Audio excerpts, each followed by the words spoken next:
Hello again. Modern-day slavery is flourishing in the UK because British police aren't doing enough to tackle the human traffickers.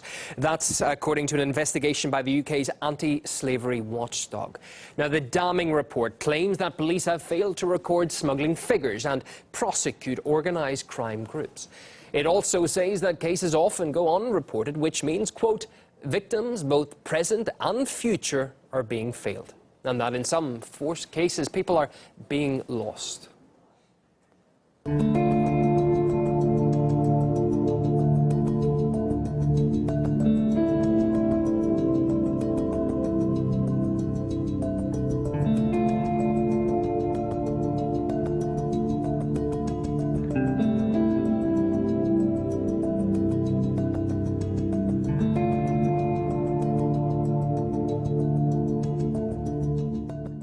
The key thing with modern slavery is to track down those people who are committing modern slavery acts. There is a chain of people leading to what are, in my view, widespread criminal gangs operating across Europe and across North Africa and the Middle East. They are moving people who are very desperate and extorting money from them to move them to Europe, or they're bringing people here to undertake acts like prostitution. And we need to get to the gangmasters of those individuals to make sure that we deal with that, because there's exploited labour, there is prostitution, there are people being exploited, and the act that we've put in place and the legislation in place in the United Kingdom is designed to crack down on that, and we need to use it effectively.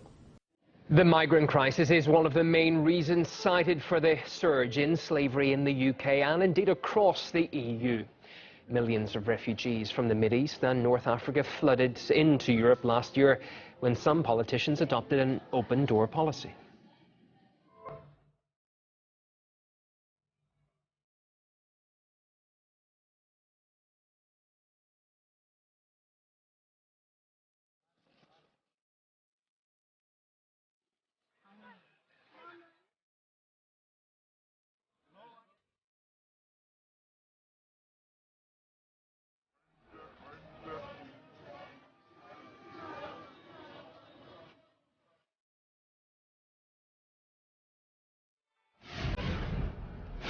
Moving on now, WikiLeaks is keeping up its promise to drop weekly revelations in the run-up to the US presidential election with a new publication on the Democratic nominee.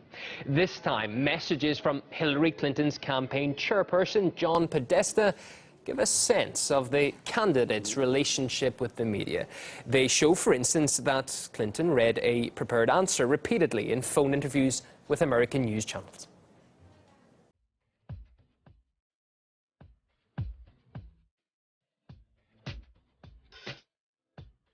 I got a chance to speak earlier with Secretary Clinton, who joined me by phone from Iowa. You know, Chris, right now the super wealthy and big corporations are using every trick in the book to game the system to avoid paying billions of dollars in taxes, and that's just not right.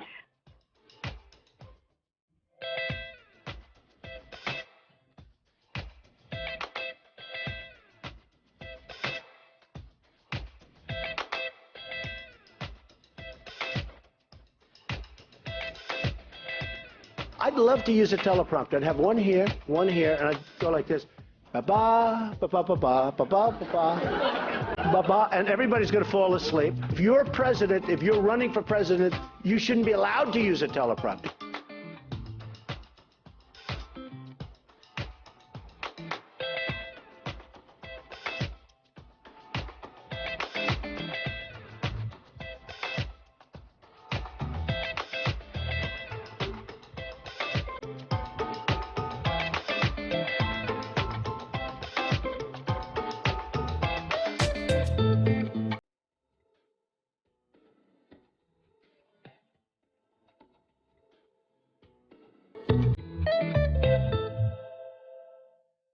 Well, Washington is also blaming Russia for hacking the US election, although they haven't actually shown any concrete evidence as yet. RT America host Ed Schultz now reports on how America is weighing up a response to the alleged hack attack.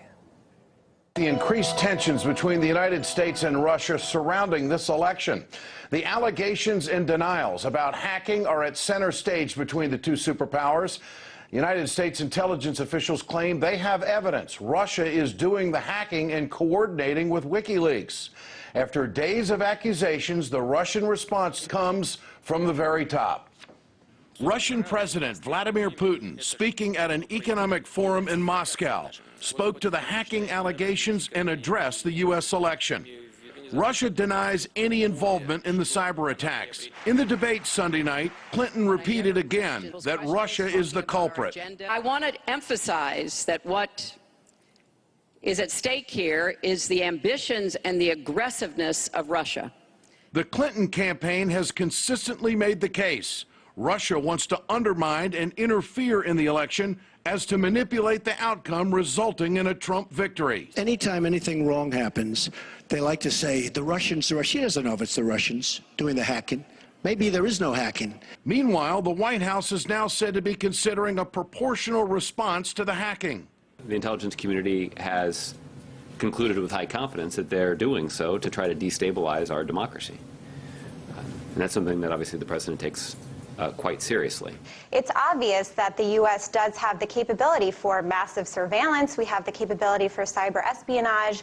But at this point, the U.S. administration and the Department of Homeland Security are going to keep their strategy extremely secretive.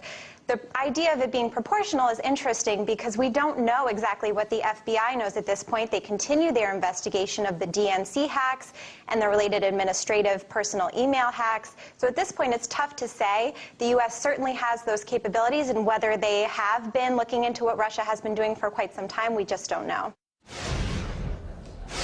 Barack Obama and Francois Hollande have agreed many times on a number of major issues, but it seems that they may have fallen out over the question of money.